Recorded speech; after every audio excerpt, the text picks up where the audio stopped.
Well, good morning. Thank you very much for being here. It's a pleasure for me being here today. And thank you very much also to the organization for organizing this amazing conference. Allow me to start with a little bit of history about ourselves. Year 2011. Telefónica decides to become a digital telco, and us, the innovation organization, had to support that change and start creating digital products. It has nothing to do creating digital products with traditional telco products. So we thought that the right approach was working like startups do it in the digital world. The big question here was, were we, a company of more than 120,000 employees and more than 90 years of history, capable of working like startups? Working with lean startup without dying in the attempt, of course? And the answer is yes. Well, actually, I'm right here, yeah? And what we did in 2012 was change our innovation model. We redefined it, and we made Lean Startup the core of our way of working. Another big change we made that year is we started launching our innovation calls, where employees can submit their ideas, and if they get selected, they get to work on them and devote 100% of their time in making them real and become entrepreneurs. And this is how our Lean Elephants framework was born. It's an innovation and entrepreneurship framework. And this is how it looks like today. But there's nothing to do with what it looked like when we started. This is the result of several evolutions with all the learnings we had during these years. One of the pillars is, of course, Lean Startup. It defines not only a way of working, but also our processes and the way we measure progress in our internal ventures. Another pillar is our stage gating process that allows us to invest in our ventures in an incremental way as they progress in a very similar way to the financing rounds of the venture capital world. Another pillar is where we get our ideas from. And they mostly come from an innovation calls that we launch them around opportunity areas we have identified for Telefónica. Also, we try to have a competitive advantage by relying on our core assets and trying to create differential technology. When we started, we didn't know if this was going to work. But it turned out that we were capable of working with the Lean Startup methodology, and also that we had been pioneers doing it in a large organization. So in 2014, we were invited by Henry Chesbrough, the father of open innovation, and Steve Blank, the father of customer development, to share our case at Berkeley University. The same year, we were invited to the Lean Startup conference that Eric Ries, the father of the Lean Startup, organizes every year in San Francisco. You see, we were collecting photos with our heroes. And since then, Lean Elephants has been a reference as well as a case study in the Lean Startup world. What I'm going to speak about, the rest of the talk, are mainly these three things. Why Lean Startup? What are the BOs, but also what are the challenges we had to face, and also how did we do it? So let's start why Lean Startup. Agile methods allow you to manage uncertainty. They also allow you to adapt your products and services to the changes that are happening in the market, in your customers, in the industry. So why is Lean Startup necessary? Because when you are creating new products and services based on new business models, when you start, you don't know who your customer is. You don't have, let's say, a product owner that tells you who is your customer, what are the problems and needs this customer has. You don't even know if you're going to be capable of building the solution that is going to solve that particular problem. So you have a lot of questions and very few answers. In fact, you start with the intuition, the idea that there is a customer segment that has a problem, a need, a desire that is not being served, and you have potentially a solution for it. So you have an idea, but you have to validate it before you start building this product and service and launching it in the market. So you need some sort of tool that is going to guide you on how to carry out this search and validation phase to validate that, yeah, it's worth it. You need a different way of working for doing this, but you also need a different mindset, an entrepreneur, an explorer mindset. And here's where methodologies like Lean Startup or design thinking come to the table. And this is how and why we made the change we had to do this year. I'm not going to bore you with what Lean Startup is, because probably most of you know it already, and there's several information out there, tutorials and so on in the internet that explain it. I'm just going to say that it's basically the combination of Steve Blank's customer development and Agile development. And it's precisely this customer development one that brings you the tool to carry out this search phase. Yeah? You get out of the building, you have conversations with your customers, you iterate with them, and when you have a scalable and repeatable business model that you have validated, then yes, you go and you launch your product in the market. We have been applying Agile methods at Telefónica I+D since 2007, so we have already been several years. So when we made this change, we weren't starting from scratch. We were already out there. So we just had to include this customer development part of the equation and understand how to introduce it in the implementation we had already ongoing. And we did this starting small. In 2011, we applied it to a couple of innovation projects and an ideation program we had in place by then. And it's with these learnings and this understanding on how to make it work in our organization that afterwards we made the change. So yes, Lean Startup allows you to create new products and services based on new business models that fulfill underserved needs. And it's also fostering entrepreneurship in your organization. What are the payoffs and what are the challenges that we had to face? In just 18 months of applying the Lean Startup methodology, we were capable of working more than twice faster than we were before. And precisely because of this combination of speed and the incremental funding I was mentioning before, we are capable of doing more with less. Because within the same time frame and budget, we are capable of testing 45% more ideas. And therefore, we are increasing the probabilities of finding a successful one. What we are basically doing is minimizing the risk of our innovation bets. Of course, it wasn't easy. We are not a startup, we are a large organization, so we had to face several challenges. Sometimes it might feel like a hurdle race, but I prefer to describe it as a roller coaster ride, with its ups and downs, with moments of panic, but also moments of pure thrill. So what are these challenges? What are the main challenges we had to face? The first one, getting upstairs in the building.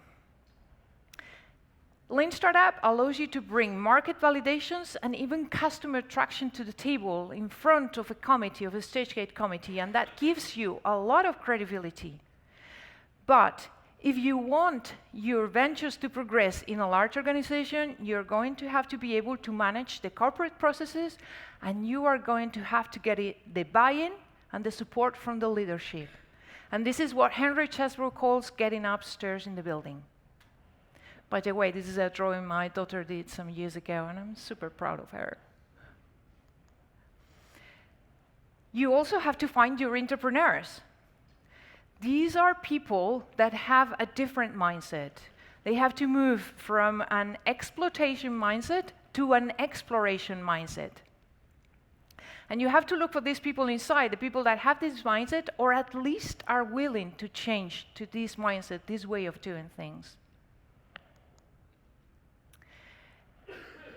Experimentation is the basic way to learn how to create these new growth engines for the company. So you have to allow it.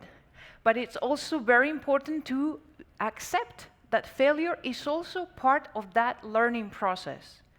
Because when a team is failing, they are getting closer to build something the customers want and are willing to pay for. And what's also important, they are also learning what the customers don't want. So they are going to prevent you from launching a product or service in the market that nobody is going to buy. And yeah, when you are in a large organization, you have to be cautious with experiments because you are not a startup. And there are certain experiments that startups do that you cannot do without some adjustments, because you got a brand, you got a reputation, you got products and services already out there that cannot be affected because you are experimenting. You also have organizations and processes you have to rely on from the very beginning. And using traditional KPIs for measuring innovation can kill it prematurely. So KPIs or metrics like the return on investment are quite dangerous, and you have to use them carefully, because when you're creating a new product or service based on a new business model, it takes years. So you're not going to be able to bring this return on investment metric in a few months' time or even in a year. So you need a set of KPIs based on metrics or measurements that combine qualitative, quantitative data, and also that look in the mid and long term. And even if your ventures prove to be successful, and they find a new business model, they have validated, they achieve what it's called product market fit, you still have got this challenge, scaling up. It's called the second valley of death. It's the moment when your venture has to start growing and show it can become part of the core businesses of your company. It's also the moment when you also, in our particular case at least, we are transferring this venture from the innovation organization to the business unit so they have access to the resources they need to grow. It's a very delicate moment. They are walking on thin ice because the venture is not only competing with the rest of the ventures you are running, but also they are competing with the core businesses for the resources of the company. And they still have to show they can grow and become part of that portfolio in the future. And yeah, when you start, basically, chances are you don't have the knowledge inside of the methodology and also how to implement it internally. Actually, when we started with a crash course on Lean Startup and reading a couple of books, we were ready to start mentoring teams and start changing their mindset. Yeah, typical engineering attitude. And then we had the first meeting, a colleague and I, with our team to mentor them. And when the meeting ended, they described this meeting as the worst meeting ever. It hurts. So after picking up the pieces left of our pride, we realized that we were also learning. So we had to look for help outside, for experts that were flexible enough to understand that we had to adapt the Lean Startup to the context, to the culture of our organization. Another very important thing is when you look for help outside, don't forget that you are the ones that had to lead the change. You are the ones that have to lead how this implementation is going to happen in your organization, because you are the ones that have the knowledge of what works and what doesn't work. And also this is going to allow you to acquire this knowledge of the methodology that you were lacking when you started. When you realize, I know how to make it work in the organization, now it's the moment when you have to scale it to the rest of the organization or even to the rest of the company.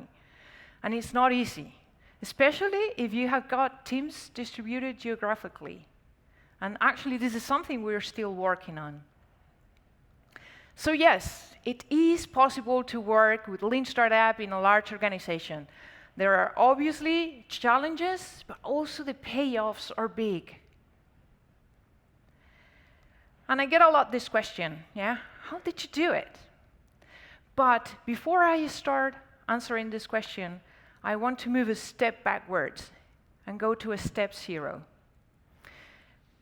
I said it before, I'm an engineer. I love creating frameworks, processes, but before you start making such a huge change in a large organization, you have to ask yourself 3 questions.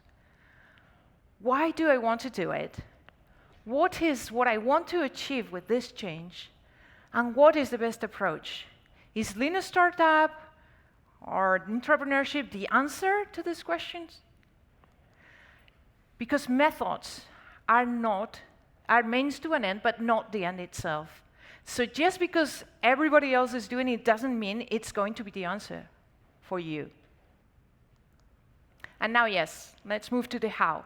And there are 3 key aspects you have to consider. The first one's people, then the process, and then the organization. I'll move to people. I mentioned it before, finding your entrepreneurs.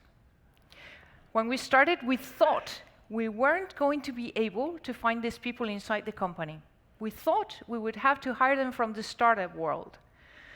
But then we realized that in a company of more than 120,000 employees, you do have this talent inside the company. And what's more, they're just waiting for an opportunity to emerge, become visible, and say, hey, I'm here. So in our case, the innovation calls have to prove to be a very successful tool for finding these people, this talent in our company. Entrepreneurs are a very special talent, so you have to look carefully to rewards.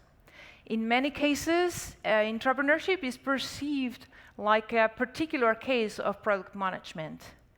But in reality, the risks they are running are higher than regular product management. So there should be some sort of economical reward according to the risks they are running. And this is something we are also working with our human resources department now. But, as I said before, it's a very special talent. I don't know if you remember Maria Pia, just they talked about dumping and intrinsic incentives. They mostly need this type of incentives. What dumping calls autonomy, to make their own decisions and to decide what's going to happen next. Mastery, defined as the opportunity to grow and also to learn new skills. And purpose, it's what gets them out of the bed in the morning. The combination of these 3 things for entrepreneurs is a reward itself. I talked about the mindset as well. It's important to change the mindset. And the first thing you have to understand is not everybody is willing in your company to become an entrepreneur. And the second is that your entrepreneurs may come from anywhere, any part of the organization, any department. So you're going to need to train them in these new ways of working. But that's not enough, because you cannot let them go in solo after the training. You have to combine it with mentoring and go with them in their path.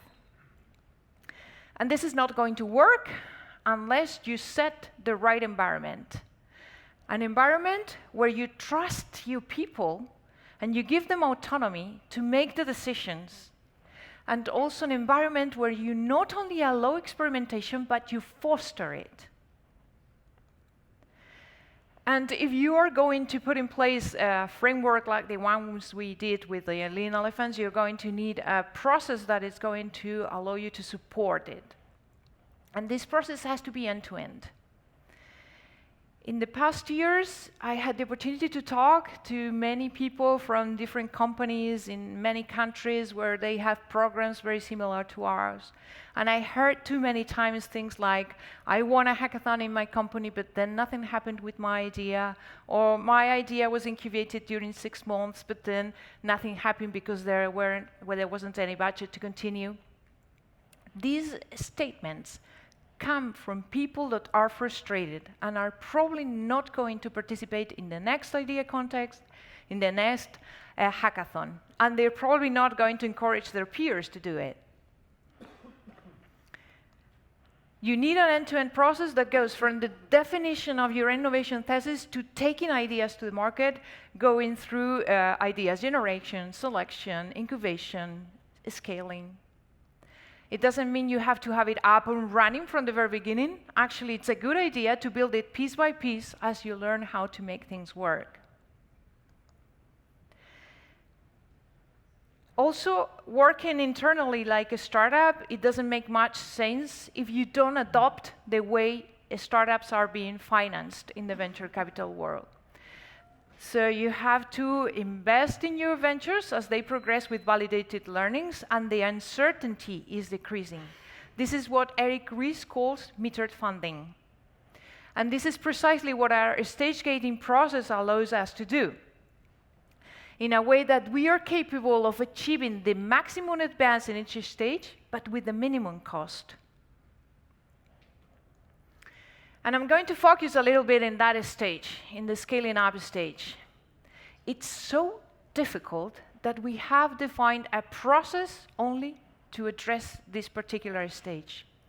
And one of the reasons why it's so difficult is because it's the moment, I said it before, when you transfer from innovation to the business unit, the venture.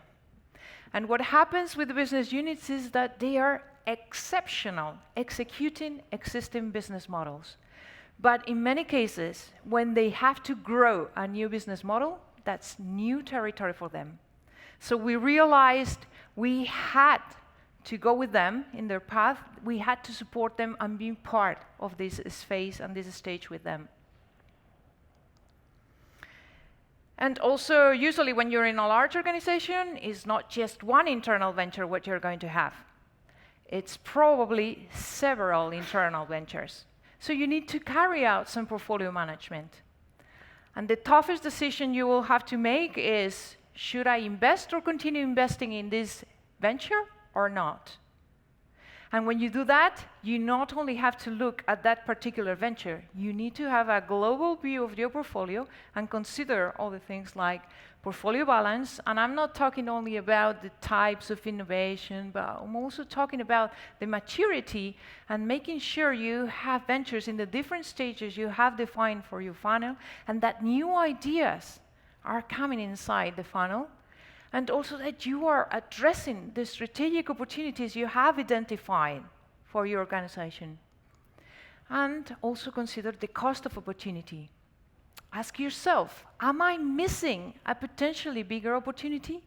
Is this venture the best one to place the resources I have available? And sometimes you have to make tough decisions like stopping or killing a venture. A venture that is not progressing, that is not showing promising results. But think that by killing one venture that is not progressing, you can put those resources in testing other ideas that might be successful. And if you do it right and you master the art of killing, it will be your own entrepreneurs who will be doing the killing of their own idea.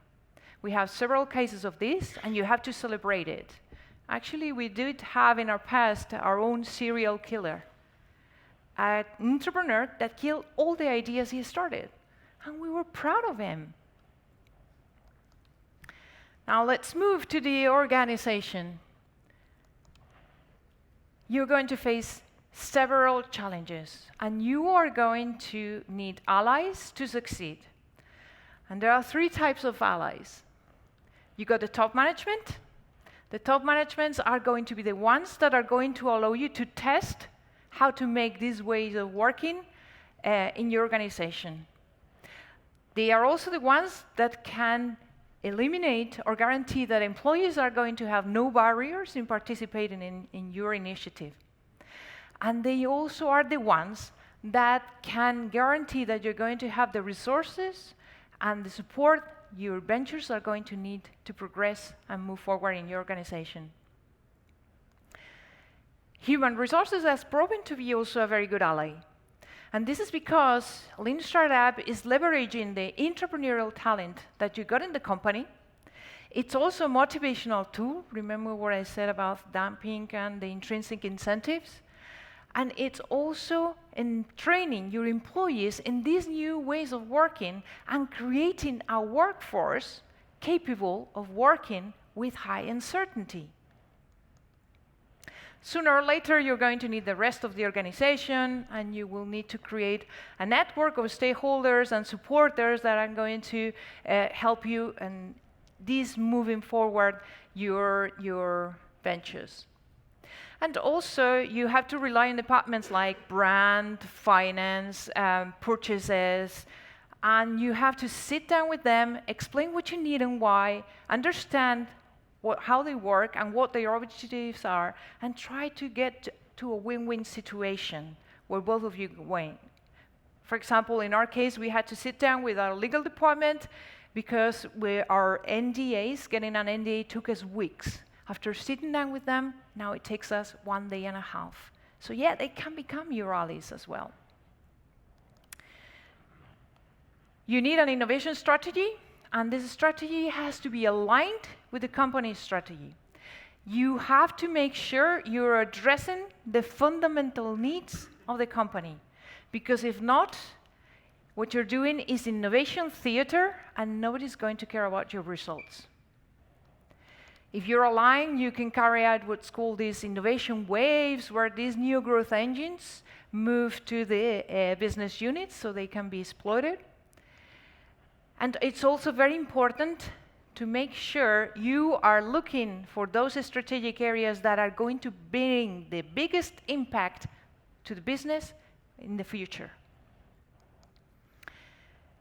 Innovation accounting is key, is absolutely key. You have to measure if your ventures are progressing, you have to measure how is your framework doing, but you also have to measure if you are bringing impact to the business, to the company. So it's very important to track the impact that the products and services that came from innovation are already in the market are bringing to the company. And I'm not talking also only about efficiencies and revenues. I'm also talking about talent, because we are transferring talent to other parts of the organization.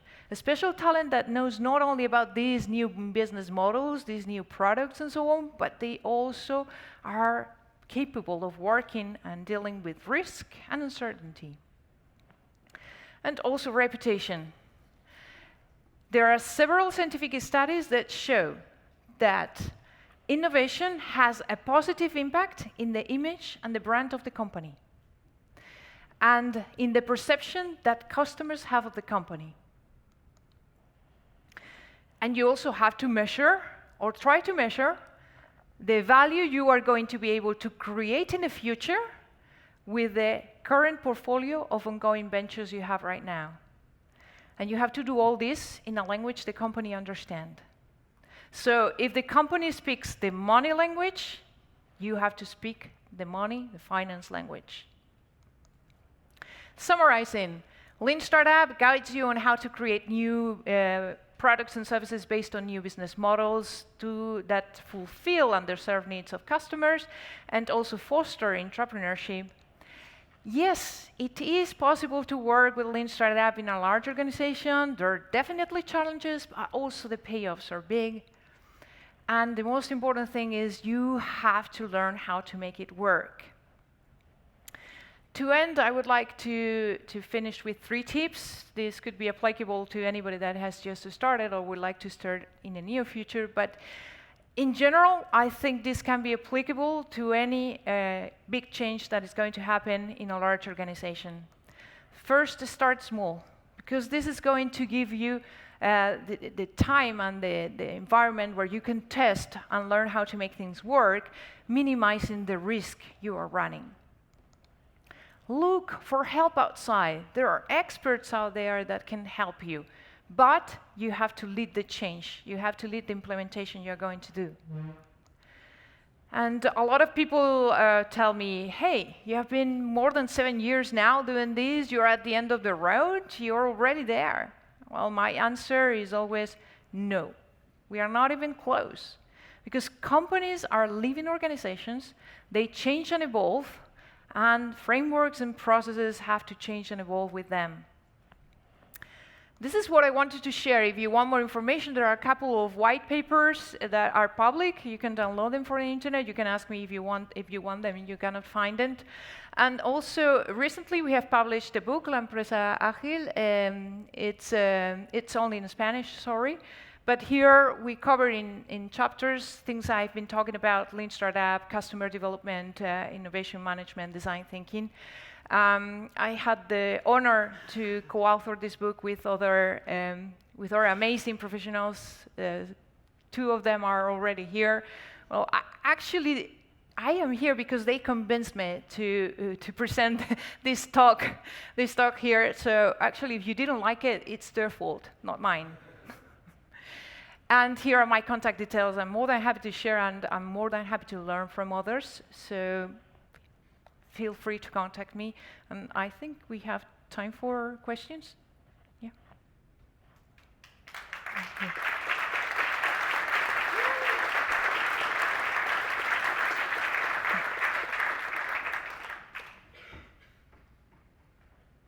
Yeah, here's a question.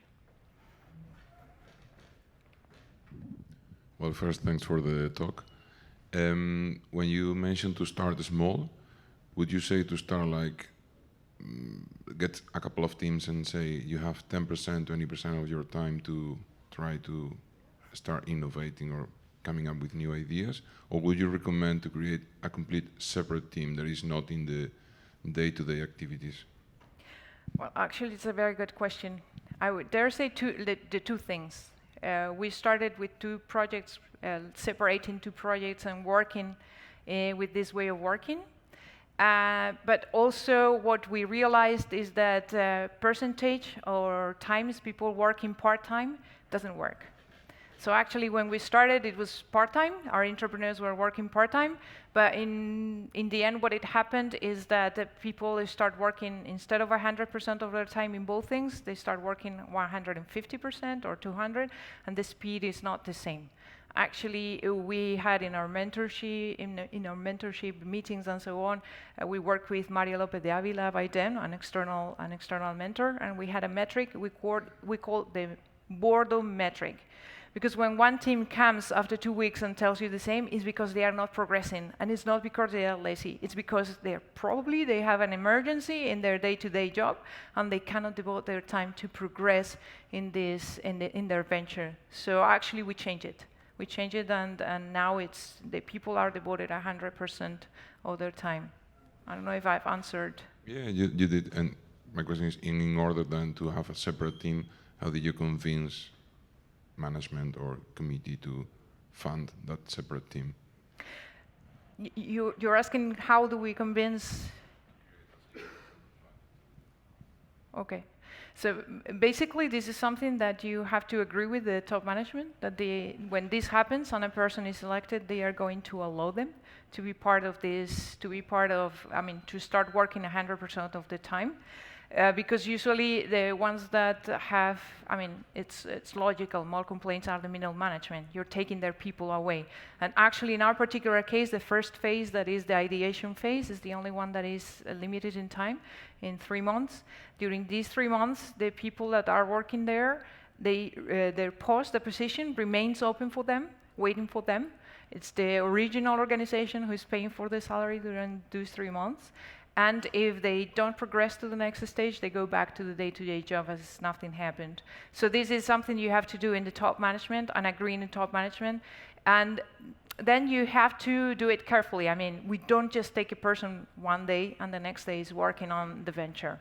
There is a transitory. You agree on a transitory with their boss, with their bosses. So you cannot left a product or a service without a key person.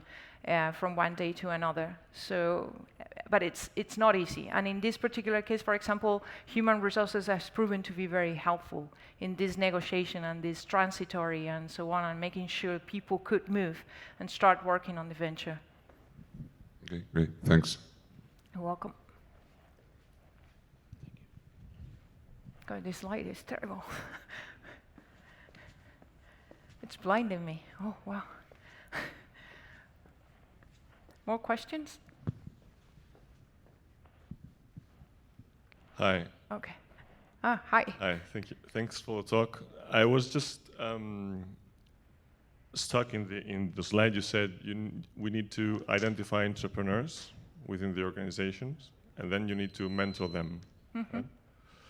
My question is, how do you identify mentors?